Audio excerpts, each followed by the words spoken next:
is Cgtn, China Global Television Network.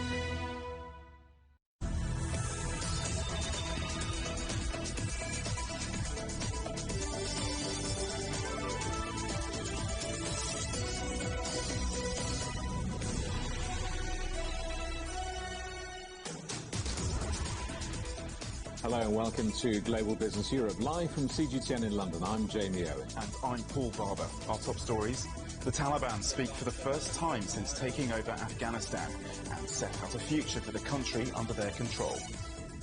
Russia's ambassador in Afghanistan becomes the first foreign official to hold talks with the Taliban as Moscow begins diplomatic relations with the new regime. Homeless Haitians braced themselves for Tropical Storm Grace after Saturday's devastating earthquake. And Tesla shares hit a bump in the road after the United States launches a safety investigation. The Taliban has been addressing the international community at their first press conference since they swept to power in Afghanistan. The group's leadership told reporters in Kabul that they didn't want any internal or external enemies and that the Islamic Emirates held no grudge against anyone. The spokesman went on to say women will live within the framework of Sharia law and that no one from the United States or the international community would be harmed. Our correspondent Stuart Smith is in Moscow. Stuart, an extraordinary event, this press conference, after an extraordinary few days. Tell us what was said. Yes, a press conference full of reassurances trying to address the main concerns of the international community. For example, promising that translators, soldiers and people who are seen by the Taliban to be seen in the eyes of the Taliban as traitors will be effectively, in their words, pardoned. That these people who are so concerned for their safety, some fleeing or trying to flee on flights, the Taliban saying it's fine. These people are effectively pardoned, and that there will be no revenge for those who worked against or worked with the so-called foreign powers. They also addressed this idea, one journalist asking, of the Taliban going door to door in Kabul and interrogating people, arresting people, taking them away. The Taliban says that nobody is going to harm you, nobody is going to interrogate you, families can return home and will be safe. And this other question, will Afghanistan become a place once again that harbours terrorists and that terrorist groups could use as a base to launch attacks across the world? Again, the Taliban says not, that Afghanistan will not be used as a country to initiate violence against anywhere in the world, reaffirming that point twice during the press conference, and that it will not be a safe haven for terrorists. Clearly, this is a group that wants the world to trust them. What did the Taliban have to say about women and girls in Afghanistan?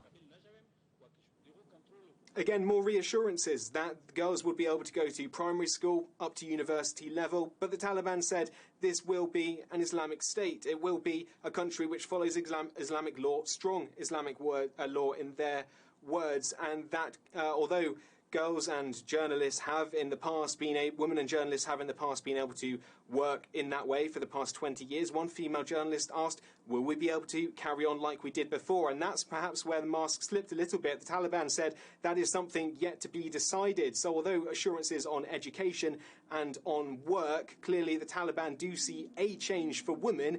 It's not clear to us yet what that change will be, and potentially it's not yet clear to the Taliban, but it will be a change, and it will be along the lines of the of Sharia and Islamic law, which can, of course, have different interpretations. When the Taliban were in power between 1996 and 2001, though, women were largely confined to their homes. The Taliban also held its first diplomatic talk since taking power. What more can you tell us about that? Yes, well, Russia's ambassador in Kabul throughout this whole transition has been quite relaxed about what's going on. Russia is the first country to initiate diplomatic talks with the Taliban in Kabul, and its ambassador says that he's quite relaxed about the safety not just of the embassy but of the country, saying that the Taliban seems to be in control. There's no violence. He talked about people laughing on the streets and girls going to school unhindered. He seems relaxed about the change in power. Whether Russia will acknowledge Taliban as the de facto government in Afghanistan. On Monday, we heard Russia will wait for a United Nations Security Council resolution. Today, we're already starting to see a change in the rhetoric, with Russia talking about looking to see how the Taliban act in practice and then making a decision on recognition. But it seems at the moment Sergei Lavrov, the foreign minister of Russia, is not wanting to make any firm conclusions, but is certainly leaving the door open to Russia registering the Taliban as the true authority in Afghanistan. And we know he has been talking with his US and Chinese counterparts about what exactly should take place. But he's keen that the Taliban, and it says the Taliban have made reassurances that other parties will be included in the formation of any new government. Stuart, like the United Kingdom and the United States, Russia has a lot of historical baggage when it comes to the story of Afghanistan. I wonder what, if any, reaction on the streets of Russia there's been to the fall of Afghanistan. Well, if you look at Russian state television, we are hearing a lot. All of these press conferences are being broadcast. The transition is being talked about. However, looking to, say, for example, veterans groups, people that fought in Afghanistan in the 1970s and 80s as part of the Soviet Union, these groups were heavily impacted by the war. There's a lot of bad feeling to the way that Russia's and the Soviet Union's presence in Afghanistan ended. So there's no chance of military action going on in Afghanistan.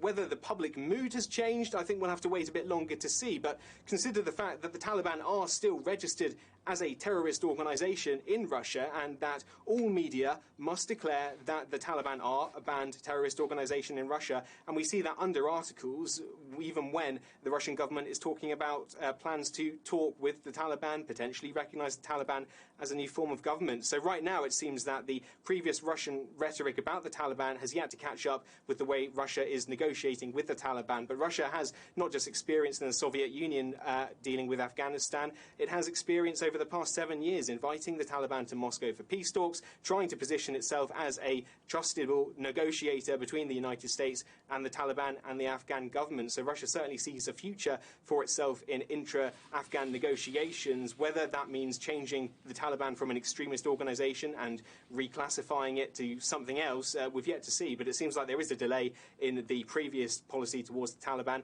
and what actually diplomats in Kabul are saying right now. Stuart Smith in Moscow, thank you very much.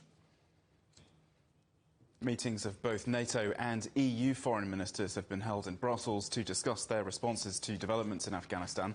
Let's talk now to our correspondent Lucy Hoff. So, Lucy, what has the Secretary-General of NATO, Jens Stoltenberg, been saying? Well, Paul, there are similarities between what NATO Secretary-General Jens Stoltenberg and US President Joe Biden had to say. There was no explicit admission that the military operation from the US and NATO over the course of the last 2 decades was a failure.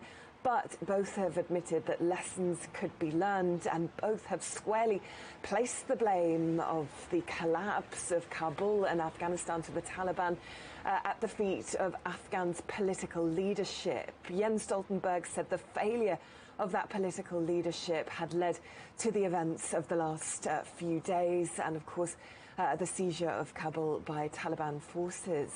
So fairly strong words, but there has been criticism here in Europe at the response of NATO in the last few days, which has been largely silent since Friday, tracking the events but not making any major public statement. That has now all changed. Jens Stoltenberg said that he had been taken aback by the speed at the Taliban takeover of Afghanistan, which had been expected. He talked of a binary choice, either continuing military operations, which would involve resending troops back to Afghanistan and resuming combat operations for the first time since 2014, or the full withdrawal of NATO forces following the United States. So let's take a listen to Jens Stoltenberg speaking from NATO's headquarters in Brussels earlier.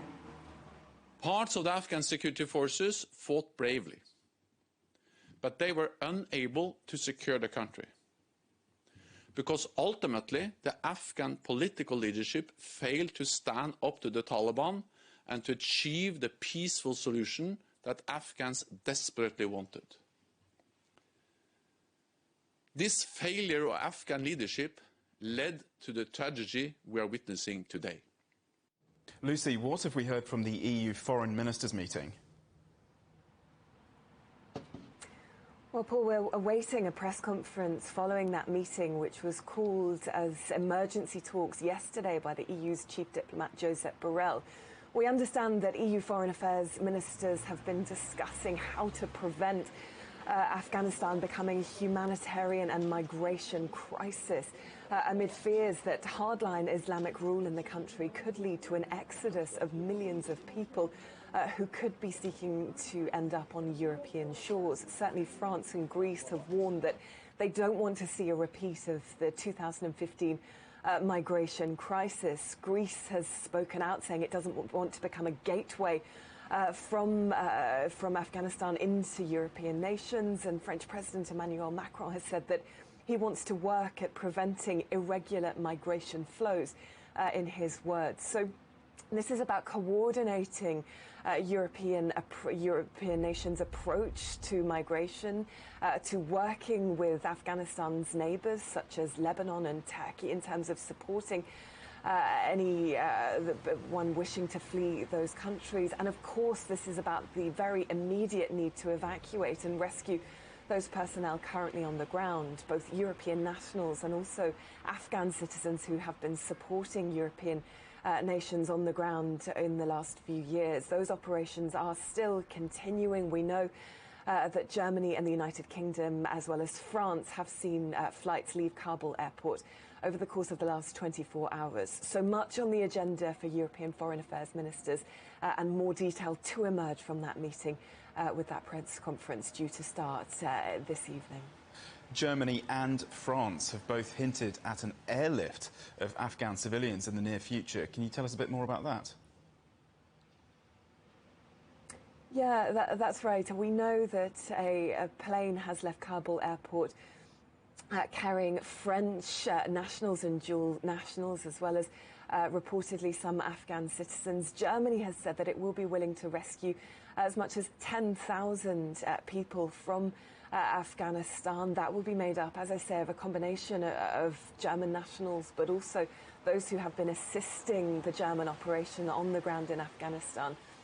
The United Kingdom as well, saying that it will be willing to rescue some 7,000 to 8,000 people, with some detail to emerge of the specifics of that operation. But I mean, clearly these evacuation operations are taking place under enormously difficult circumstances. We are told that the situation at Kabul airport is now stable, given what we saw yesterday, those heartbreaking images of US and other aircraft leaving the airport with Afghan citizens desperately clinging to the side of those planes, desperately looking to leave the country.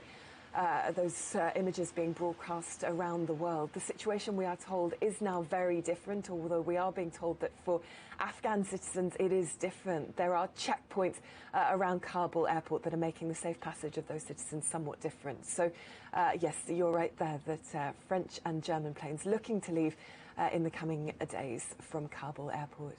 Lucy Hoff in Brussels, many thanks. Well, Lucy mentioned those evacuations. European citizens are continuing to be flown out of Kabul airport. Germany is sending a second aircraft to join French, British and American efforts already underway. This follows criticism after Germany's flight left with only a handful of people on board. Ryan Thompson reports. In a time of crisis, with thousands clamoring for a way out, this German evacuation plane left Kabul with only 7 passengers aboard. It should have taken well over 120 people, but defense officials say there wasn't enough time to wait because of chaos on the ground.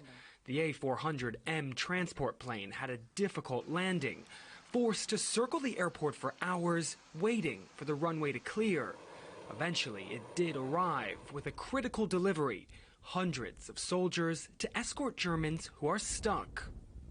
We are prepared for all scenarios, and we know that this is a very difficult situation for the people on the ground, but also for the soldiers. It is a dangerous mission in which we are now sending them.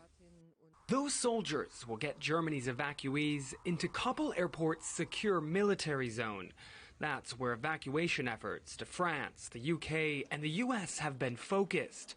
Germany once had the second largest contingency, but that has long faded. Chancellor Angela Merkel told staffers behind closed doors Monday that her country was responsible for up to 10,000 people. But in front of reporters, the Chancellor did not address the evacuation in detail. I also intensively discussed the situation with French President Emmanuel Macron today, and we will coordinate the evacuation as well as follow-up developments, and I believe there will be very close German-French cooperation. French planes have been on the ground since Monday, evacuating hundreds via its military base in the United Arab Emirates. The diplomats and citizens who have just escaped arriving in Paris Tuesday afternoon. Both countries say they will continue to fly out of Afghanistan as long as possible and take with them as many as they can. Ryan Thompson, Cgtn, Frankfurt. Well, there are fears for human rights in the country now that the Taliban has taken over. Sunita Viswanath is from the organisation Women for Afghan Women. She explained the situation on the ground and said the future is uncertain for women and children. We have several hundred staff, several hundred clients, the women and families and children that we serve, and all of their families who are at grave risk at this moment. We, over the last month or so, more than a month, have been evacuating slowly all our provinces and bringing people to Kabul. So luckily that had been done before August 15th.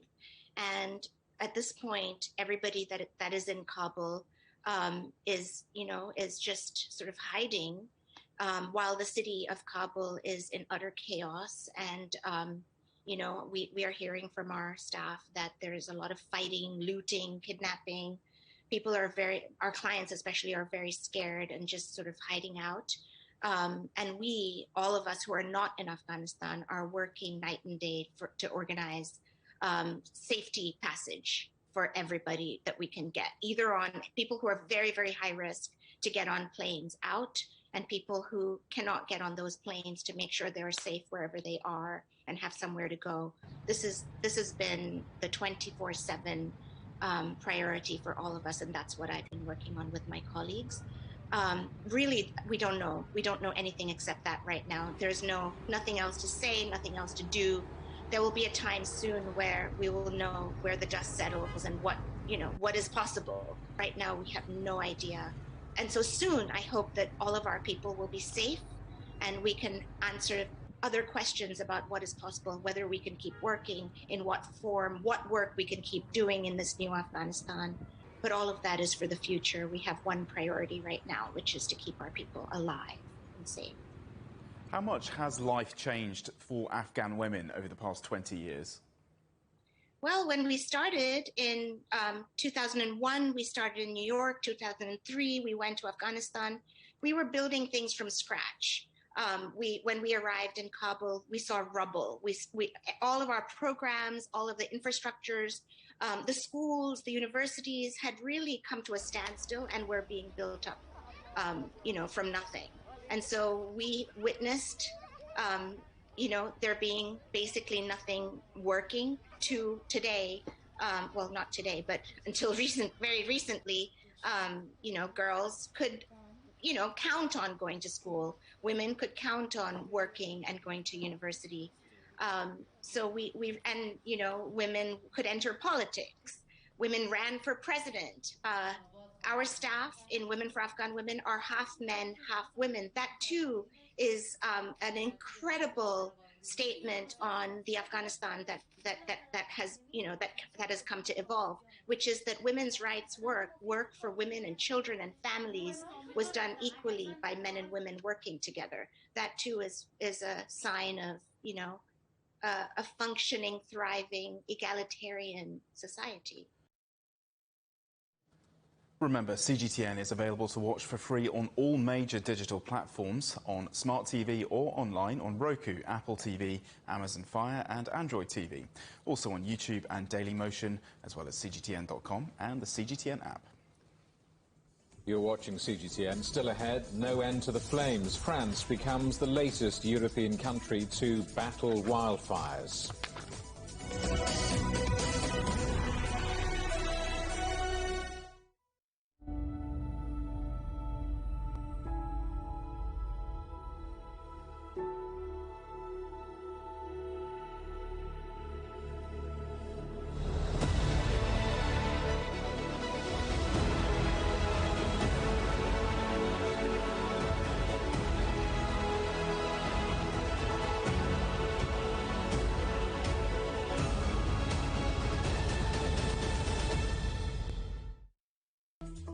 Search CGTN Europe wherever you get your podcasts to subscribe to the Agenda podcast. The Agenda with me, Stephen Cole, always gets to the heart of the story. Just subscribe today and listen now. Covering the world from 4 continents. A new horizon. Teams in Beijing, Washington, D.C., Nairobi, and London. Who connect, interact, and inquire to bring you the stories that matter to all. The Link, only on CGTN. Facing the unknown is always difficult. In a world in turmoil, it's easy to lose orientation. But when the storms come, we have to see the possibilities. Reinvent. Find new opportunities. Discover a path forward. CGTN. See the difference.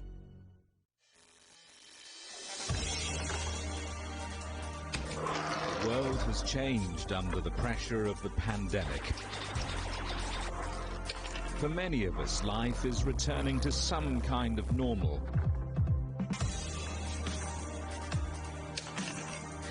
As we're adapting to changes in all of our lives, let Global Business Europe be your guide to the new normal. Join us weekdays on CGTN.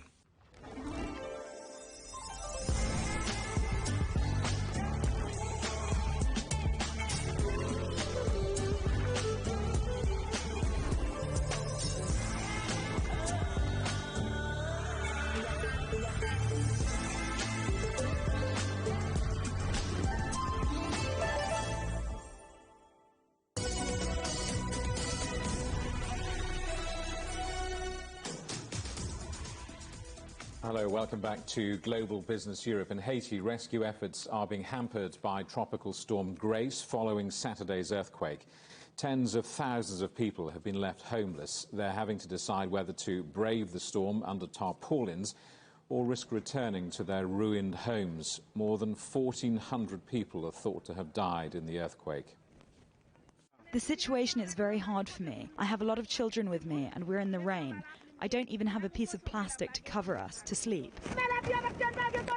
We are in the rain. We have no place to go. The school shelter is not open. Where are the authorities? French firefighters are battling to contain a fast-spreading blaze. It's forced evacuations from campsites around Saint-Tropez. Wildfires are also burning in Spain and Israel, and new ones have ignited in Greece. They're all being driven by continued extreme heat across southern Europe. Ross Cullen reports. Dousing the flames, but still on guard, as wildfires rip across southeast France. Nearly 1,000 firefighters mobilised to contain the blazes, just 50 kilometres inland from the popular Mediterranean resort of Saint-Tropez. Thousands of people were moved to safety from holiday parks and housed overnight in municipal facilities such as sports centres. We were moved to safety in 30 minutes. It was very good. It was synchronised and there was no panic. Everyone was calm. Hats off to the whole team because they really did what needed to be done. Me personally, with my family, I have 5 children. We left quite promptly. There were some people who had more time, but it's still scary when you hear it, where it explodes. It's scary. This is what they were forced to flee. The blazes on Monday night fanned by strong winds. At the eastern end of the Mediterranean, Greece continues to battle fires. Emergency service helicopters dropping water to douse the blazes as residents from villages southeast of Athens are ordered to move to safety. 1,000 firefighters and 15 water-dropping aircraft have been fighting a fire burning since Saturday morning in Avila province, 110 kilometres west of Madrid. But there has been some respite for Spanish firefighters, slightly cooler temperatures and lighter winds not fueling the flames further. Ross Cullen, CGTN. Rescue teams in China are racing against time to reach 19 workers trapped in a mud-filled coal mine. Local authorities say part of the mine shaft collapsed on Saturday. 2 miners escaped, although 1 later died from their injuries. Rescuers are trying to dredge debris and pump out water while supplying air to the trapped miners. New Zealand has gone into a snap lockdown after the country reported its first coronavirus case in 6 months. The single case was reported in Auckland, the largest city. The Prime Minister, Jacinda Ardern, imposed the highest level of restrictions, meaning all schools and businesses will be closed and only essential services allowed. Hong Kong Chief Executive Carrie Lam has warned organisations to avoid political agendas and not cross what she called red lines. Lam said the government would not hesitate to cut ties with professional groups, including top legal associations, if they get involved in politics.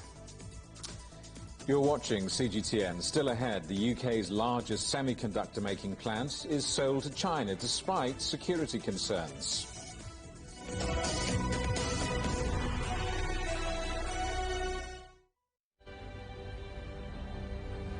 The EU's digital COVID certificate, which offers the promise of unlocking hassle-free travel around Europe this summer. In less than 2 weeks' time, the Czech border will also open to all EU and Serbian citizens. 4.4 million Hungarians received their first dose of COVID vaccine. 18 and over can receive a COVID-19 vaccination, but it does come with conditions. Third wave will probably take longer to emerge. This vaccination centre is part of a massive effort to try and drive down the numbers of the new variant that was first identified in India.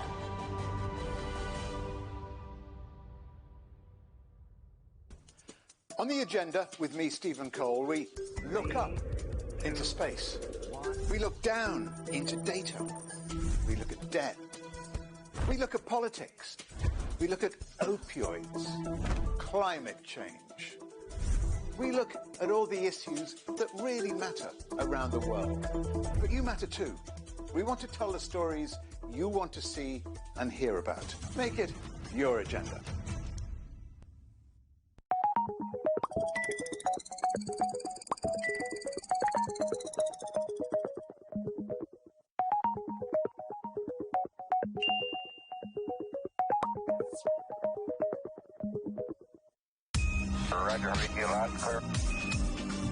We can try out the wild and crazy ideas. Nothing can stop an idea whose time has come, and this idea is coming. I actually feel quite comfortable in isolation.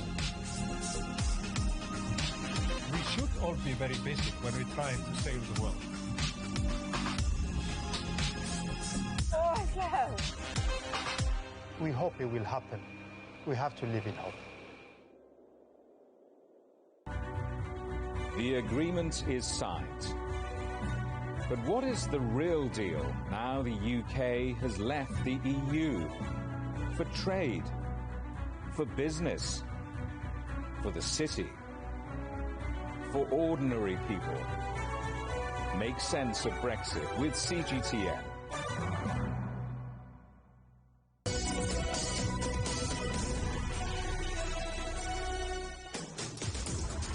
Hello, welcome back to Global Business Europe with Jamie Owen and Paul Barber. Our top stories. The Taliban in Afghanistan have held their first news conference in Kabul after seizing control of the country. Their spokesman said they wanted peaceful relations with other countries and would respect the rights of women, but within the framework of Islamic Sharia law. Zabihullah Mujahid also said they would not seek retribution against Afghan soldiers or people who worked for foreign governments. He implied Afghan leadership, including former President Hamid Karzai, could be involved in discussions about the formation of a government. And he struck a more conciliatory tone towards the media, saying it should remain free, but stressed that journalists should not work against national values. He said the Taliban's takeover would benefit all Afghans. Alhamdulillah wa kafa. Taking freedom is the right of all nations. The Afghan people, by using their legal right after 20 years of jihad, were able to take their freedom and clean the country from the occupation and occupiers. The Pentagon says there will be more than 4,000 American troops at Kabul airport by the end of the day to assist the evacuation effort in Afghanistan. The US Army says the Taliban has not hindered the process so far. Right now, we're looking at 1 aircraft per hour in and out of Hkaya. We predict that our best effort could look like 5,000 to 9,000 passengers departing per day. But we are mindful that a number of factors influence this effort, and circumstances could change. We have had no hostile interactions, no attack, and no threat by the Taliban. We remain vigilant. We also have not experienced any additional security incidents at Hkaya. US President Joe Biden has been defending his decision to withdraw troops while acknowledging that the Taliban's advances had been much quicker than expected. He warned the Taliban not to interfere with evacuation efforts. Jim Spellman reports from Washington. U.S. President Joe Biden is facing intense criticism over the chaotic U.S. withdrawal from Afghanistan and the rapid takeover by the Taliban. Biden acknowledged his administration underestimated how quickly the situation would deteriorate. I always promised the American people that I would be straight with you. The truth is, this did unfold more quickly than we had anticipated. Biden lays much of the blame at the feet of the Afghan government and Afghan security forces. If anything, the developments of the past week reinforced that ending U.S. military involvement in Afghanistan now was the right decision. American troops cannot and should not be fighting in a war and dying in a war that Afghan forces are not willing to fight for themselves. Political opponents in the U.S. are criticizing the chaotic pullout. It's heartbreaking. I mean, this was completely preventable. It was completely predictable, too. And there was no effort at all to mitigate the disaster. I mean, not at all. There was no planning at all in this. And from former military leaders who say the mission was flawed long before the U.S. withdrawal began. The Taliban made progress. The government did not. We built security forces that in the end did not stand up, could not withstand the pressure from the Taliban. I'm afraid that we built a house built on sand. Experts also warned the U.S. withdrawal could allow groups like al-Qaeda to once again use Afghanistan as a base for terror attacks. But Biden says he remains convinced he's making the right decision. I stand squarely behind my decision. After 20 years, I've learned the hard way that there was never a good time to withdraw U.S. forces. Biden says he didn't want to hand off decisions about U.S. troops in Afghanistan to a fifth U.S. president. Still, the debate about the decision to withdraw and how it has been conducted will likely go on for years after his presidency is over. Jim Spellman, CGTN, Washington. Some commentators are now asking what Afghanistan means for the future of Western military policy. CGTN's Stephen Cole asked General Sir Richard Barrons, the former commander of the British Army's Joint Forces Command, whether he thought we may now see major changes in the way the West deals with conflict. You know, I truly, truly hope so, because I think this is such a shock. This is such a blow to Western standing, reputation and strategic interest that it's going to cause some introspection. And I think the absolutely vital point for the West and many other nations that will come out of this is that this has turned out badly. We essentially gave up and left, and the outcome is not the one at all that we would have chosen. But we're now looking at a world which will be challenged by the rise of Asia and China in this century, by the profound instability that climate change is going to cause to societies, economies and relationships between states, and the shock of the digital age in the way that it fractures industries and societies and cultures in ways that are going to be, I think, genuinely historic. And I think the question for the West is, this didn't go well. We didn't stand up for our interests. But then we'll recognize that our interests, our true strategic interests in Afghanistan were pretty modest. But just coming down the road, there are things that are going to happen in our world where every nation is going to have to stand up with its friends to protect its security and its prosperity and its values and its interests. And the West is going to have to rediscover the will and the capability to go abroad and do that with its partners, or it'll just get pushed around. And I think that is the key strategic question that's come out of this debacle. And you can see more of that interview on The Agenda with Stephen Cole this weekend here on CGTN. China says it is willing to work with Washington to promote stability in Afghanistan, but Beijing has criticised what it called a hurried military withdrawal. President Biden said that nation building was never the goal of the US in Afghanistan, and he's telling the truth. Because in Iraq, Syria and Afghanistan, what we've seen is an awful mess of unrest and division. America's role is to destroy, not to build.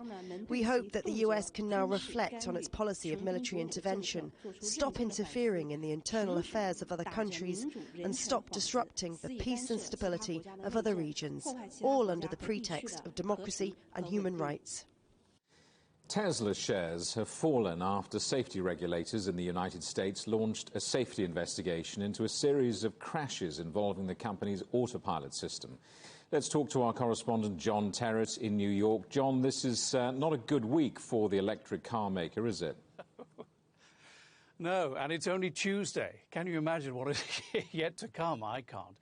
Paul and Jamie, look, I think the way to think about this is that the bloom is coming off the rose a little bit. I think that's the way you should think about it. Because remember, Teslas are marketed as very much the future. You know, when you buy a Tesla, you are buying the exciting future that that company offers everybody, and you're also buying into Elon Musk, this very exciting guy from South Africa who now lives in the US and who does all these exciting things, including going into space. And I can tell you from Tesla's point of view, the notion of AI or the totally driverless vehicle is really their holy grail, but they're not yet there. They're not yet there. They're a long way from it at the moment. What they do have, though, is a thing called autopilot. Now, autopilot is not artificial intelligence. It's not the driverless car. What it is a kind of driver assistance system. It's designed to allow people who own Teslas to take their hands off the wheel for a few minutes. So if you're driving up the M1 near Leeds, or you're going back home to Wales, Jamie, over the Severn Bridge there, you can press, if you own a Tesla, a button, and the autopilot will take over. And with the cameras and the computers on board, it knows exactly when to speed up, when to slow down, when to overtake, and all that kind of thing. But it is not a driverless system. You are not supposed to be in the back seat while the car is moving. You're not supposed to be dozing off. You're supposed to be there just in case. But it's a major step towards artificial intelligence. That is true. Well, now what's happened is the National Highway Traffic Safety Administration, which looks into all traffic accidents around the United States, has begun a formal and potentially quite long investigation into Tesla Autopilot because they have observed 11 crashes, 17 injuries and 1 death. And the thing that links the investigations, all these crashes together, is that they all happened involving Teslas and emergency vehicles. So I think what this means is because emergency vehicles have so many cameras on them these days, as indeed do Teslas, I think that they're going to get a lot of information just from the camera data, which they will be able to retrieve. 700,000 vehicles involved in this recall. Teslas built after 2014 are going to be looked at. And the National the National Highway Traffic Safety Authority says that it wrapped up a probe into this situation, this autopilot, in 2017, and at that point offered no action. And it has come under an awful lot of intense heat for doing that. So now they're coming back for a second go. Tesla shares down 4% on Monday, 4% now. No comment from Tesla, but Elon Musk has tweeted. Back in April, he wrote this: Tesla with autopilot engaged, now approaching 10 times lower chance of accident than average vehicle. And what could NHTSA do to Tesla? Well, they could order a massive recall of all those vehicles and potentially many more, which would be very embarrassing to Tesla and, of course, would give an edge to its many, many competitors out there, because you know there are many people trying to move towards driverless vehicles and certainly electric vehicles. That is true. And I'll leave you with this thought on this topic anyway. Michael Burry, who is the man behind the film The Big Short, he's one of the very few people who spotted the 2008 housing collapse and the global financial collapse that followed it. He has bet against Tesla to the tune of $530 million. He thinks that there is a lot of competition coming from Tesla and a long way to go before the company is completely secure. Jamie and Paul? John, just a quick final thought on Afghanistan. We've spent a lot of this programme talking about it. I wonder, is the situation in Afghanistan rattling investors there? Yeah, well, of course you spent a lot of time on it today, and I think the answer is yes. Certainly yesterday, the markets were down around 280 points at one point, the Dow was, and yet yesterday, Monday, they're all recovered to have closing records on the Dow and the S&P 500. I think there's no doubt that investors are looking at this situation. I think that press conference probably rattled a few people here, quite frankly.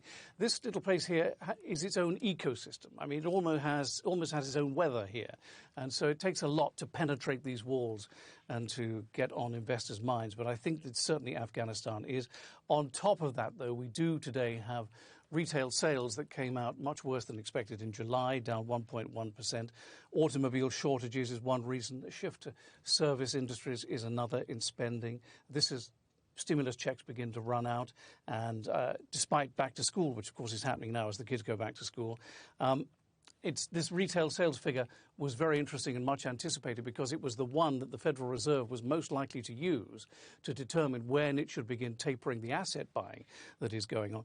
I think also a little bit of China softening on Monday hasn't helped things, and the COVID Delta situation is the big one still. That really rattles investors because they really don't know just how bad this is going to get, when Delta is going to peak, and what's going to happen afterwards. So at the moment, then, the Dow, which was at a record close yesterday, is now down 1%, and all the others are down about 1% as well. Jamie and Paul? John Terrace in New York. Thank you. It's the UK's largest chip-making plant, and Newport wafer fab has just been bought by the Chinese firm Nexperia. The acquisition comes just weeks after Britain's Prime Minister ordered a national security review into the deal.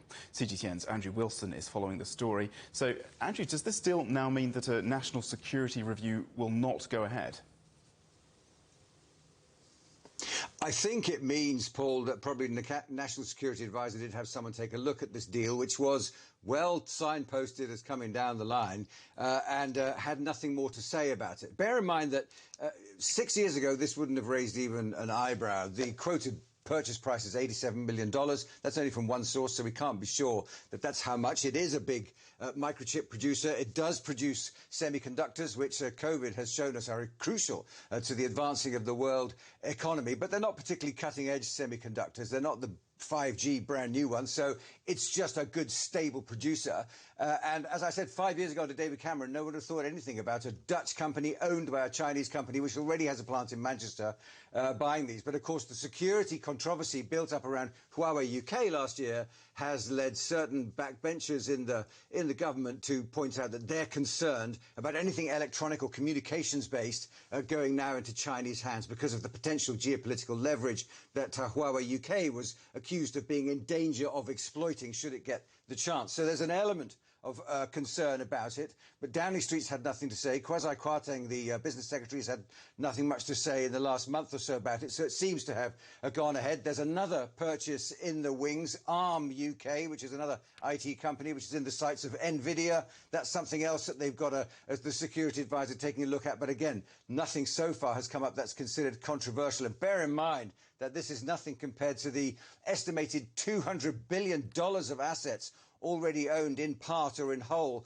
by Chinese companies of UK, parts of UK companies, UK assets and UK transport and energy facilities. So it is economically a drop in the ocean. And in China, government measures to curb the internet sector are continuing. What's the latest there? Yeah, that's more interesting in my view. And very interestingly, it mirrors very much what's going on in the United States and parts of Europe as well. In other words, there are concerned that tech companies are amassing too much power. Where have we heard that before? Of course, with all the conversations now going on in Congress about companies like Apple and Facebook and the kind of liberties that they take with their economic position. Well, something similar appears to be happening in China in terms of companies like Alibaba and Tencent and Baidu and TikTok and all the others. These are big, powerful companies, and they're starting to exercise a lot of that power in terms of how they direct their consumers and how they control their financial bases and so on. So there has been, as far as the Chinese administration is concerned, a long overdue need for some sort of regulation. The regulations that have come are very detailed, so they're not a knee-jerk reaction. They're pretty tough. Fines have already been dished out on various occasions, but it does seem to mirror pretty much everything that's being discussed in Congress about the US tech companies as well. This is a pushback from government globally, if you like, to the influence and power created by tech companies over the last 10 years or so. One Chinese regulator who has been reported in the media as saying these are our oligarchs, referring, of course, to the runaway capitalist groups that were built up after the Soviet Union became Russia and the Berlin Wall and the rest of the Iron Curtain came down. Individuals who are building, perhaps as far as the state is concerned, a bit too much trouble. Now, if this carries on the way it's going, it'll be regulation, there'll be pushback, and it may create some ripples and disturbances. But by and large, the markets and analysts are saying this seems to be fairly straightforward. If it turns nasty, well, of course, then Beijing may turn to a more extreme box of tricks in its armory, and then it may turn nasty and go from what can right now be considered something like a correction to becoming an unpleasant war, and that could be a slightly different story. Andrew Wilson, thank you very much. Well, let's just pick up on what Andrew mentioned there, because China's Tencent music shares fell 8.4% after markets closed. The drop came after Soros Fund Management sold its stake in the music platform. The company has been hit by Beijing's crackdown on tech giants and a ruling that will bar Tencent from exclusive music copyright agreements. Mining giant Glencore is buying a stake in UK battery startup British Volt, a move aimed at boosting electric vehicle production. The deal includes a $4 billion investment in the UK's first large-scale battery factory in the northeast of England. Glencore is one of the world's biggest cobalt producers, and the company is promising to supply the metal, which is a key component of EV batteries.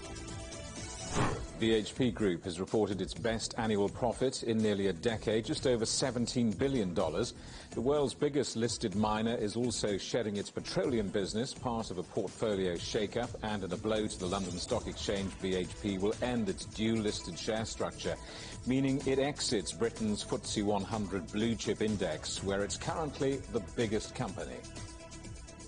You're watching CGTN, still ahead. Once it left a nasty taste in your mouth. Now, sales of British wine are soaring.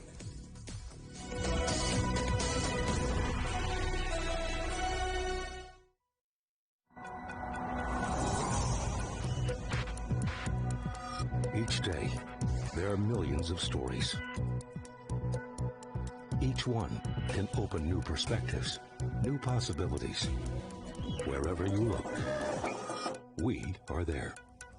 To see, discover, explore. We put the pieces together to find what really matters to you, all around the world, all around the clock.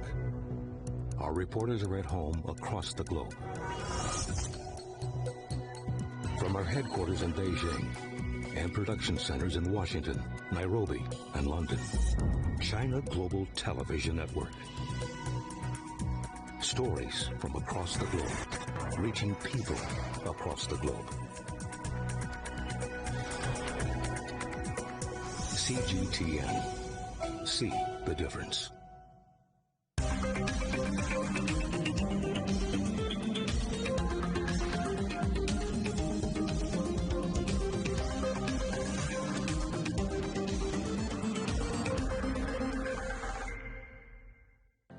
Mari, what would you say is a good question?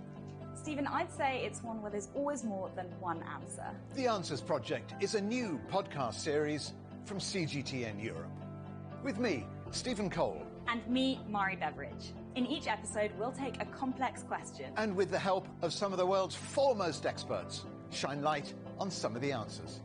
So join us for The Answers Project. Available wherever you get your podcasts.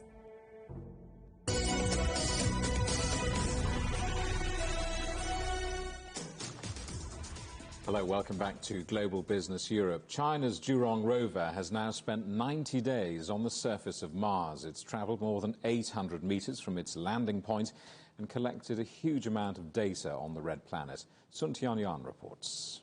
Designers of China's first Mars mission said on Tuesday the Zhurong has reached its initial working target of 90 days on Mars.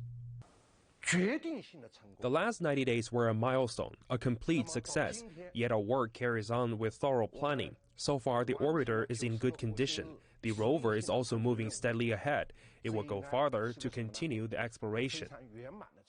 Researchers say the Mars mission has helped China learn more about the red planet, providing valuable data and experience The Mars mission is also expected to help China pave the way for more future deep space expeditions. The mission has so far collected over 420 gigabytes of data, including visuals of land features, analysis of soil samples, and readings of the atmosphere on Mars. We have a better understanding of the atmosphere on Mars now. Normally, we believe temperatures on the planet are around -60 to -50 degrees Celsius. At this time of the year, the readings have been around -20 to -10 degrees at noon. As the orbiter and rover continue transferring data, in the near future, Chinese scientists may receive information from the planet 400 million kilometers away every month. But before that, the machines have to go through a month-long period known as the transit. Starting in middle September, the sun will go between Mars and Earth. That's when the two planets will be farthest apart. Radiation from the sun will affect radio communication of both the rover and the orbiter, so we may not be able to send or receive signals. Experts say they are confident the rover and orbiter can pull through the solar outage in self-management mode before resuming signals in early November. Sun Tianyuan, Cgtn, Beijing. Now, it used to be the butt of dinner party jokes. British wine once left a nasty taste in your mouth and was almost undrinkable. But now British wine sales are soaring. 8.7 million bottles were produced last year, with some even winning international awards. Kitty Logan reports. British wine, a surprise success and a growing industry. The winemaking group, WineGB, says vine planting increased by 70% in the last 5 years, with around 800 vineyards in the UK now. Many are in the south, such as the Bolney Wine Estate in Sussex. Sam Lintner manages this family-run winery. We've just had fruit set, so these are... She says the quality of once shunned British wine is steadily improving. And I think what happened over the years is we actually learnt our craft. We learnt how to train the vines in a way that we can grow really good quality and healthy crop and ripe crop. The estate carefully cultivates 6 grape varieties, tucking the vines in summer to help ripening. In winter, technology monitors for frosts, sucking cold air from the crop. The changing climate is favouring UK wine producers. Warmer temperatures and more days of sunshine, all helping boost production. The Bolney winery produced 150,000 bottles last year, and countrywide, wine production was up by 1/3.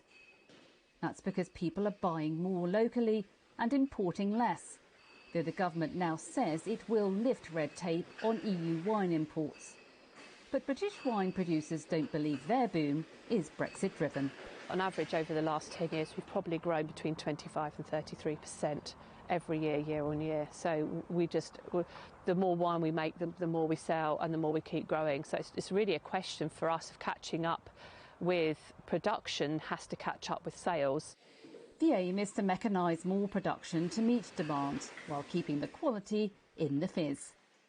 Many of these wines are winning awards, levelling up to their European rivals. So lots of lovely flavours and aromas coming through which people recognise, but just that little bit of freshness and cleanness coming through and slightly lower alcohol. So I think that really typifies our style.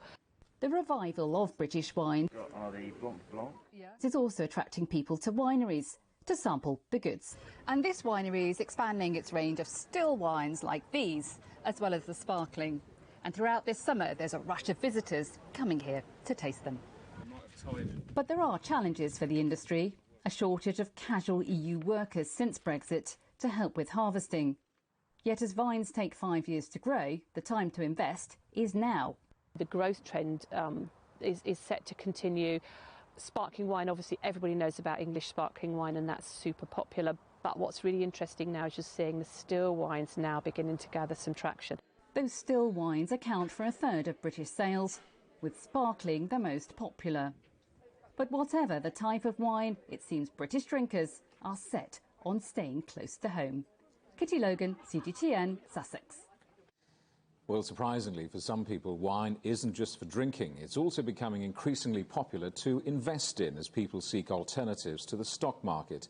Tim Triptree is International Director of Wines and Spirits at Christie's Auction House. I asked him about the latest trends in investing in wine.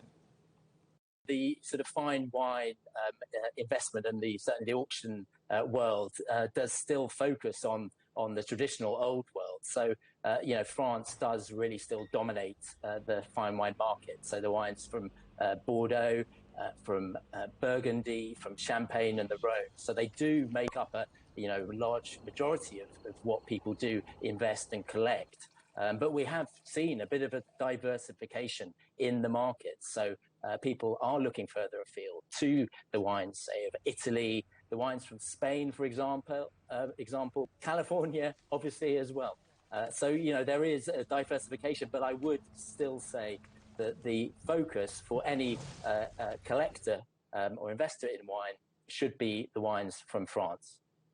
And who invests in wines? Are we talking about just connoisseurs and collectors? One of my top tips is to collect what you enjoy. So after all, wines are there to be drunk and enjoyed. So I think the focus, you should really be knowledgeable about wine. But if you're not, then you should be employing someone like me, a master of wine, to give you advice on what to invest and collect. I mean, presumably not all wines should be drunk. I mean, some are laid down and seen as long-term investments, aren't they? People keep them for years. For example, the 2020 vintage of Bordeaux that has just been released this year onto the market as en primeur. So these wines will probably not be at their best for another decade or so. And then they'll be drinking for maybe another sort of 2 or 3 or even more decades. So but they do have a finite life. So part of I mentioned having a good knowledge of wine. You do need to know that wines do start to decline. So you can't hold on to your wines forever and expect them to still be drinkable. So that is a key aspect of the wine investing and collecting. We've reported extensively on wildfires ripping across southern Europe and also the United States. I wonder how that's going to impact vintages in those wine-producing countries, because they're likely to be a feature of the future, aren't they? What I saw was devastating, and yes, it is really going to impact, particularly those vintages. I mean, not only just burning, obviously, but also the smoke taint that is generated. So it is obviously a concern. But I think wineries are doing things to maybe lessen the impact. I mean, you're planting different grape varieties, perhaps planting at altitude where it's slightly cooler. So there are certain ways that wine producers can mitigate the impacts of climate change. And presumably wine producers moving further north. We've seen a huge growth in the wine industry, even in the UK. The UK is having some great vintages of particularly sparkling wines. So the climate now is not too dissimilar from the climate in Champagne and the chalk soils as well, particularly in the south of England. So we are seeing new vineyards being planted. And that's it for Global Business Europe. Thank you for watching. More on all our stories at europe.cgtn.com, and follow CGTN Europe on Twitter, Facebook and Instagram. We're also on smart TV apps like Roku, Apple TV, Amazon Fire and Android TV. Also at YouTube and Dailymotion, and CGTN.com and on the CGTN app. Coming up next on CGTN, it's Africa Live. We'll see you again tomorrow, same time, same place. From all of the team in London, it's goodbye. Goodbye.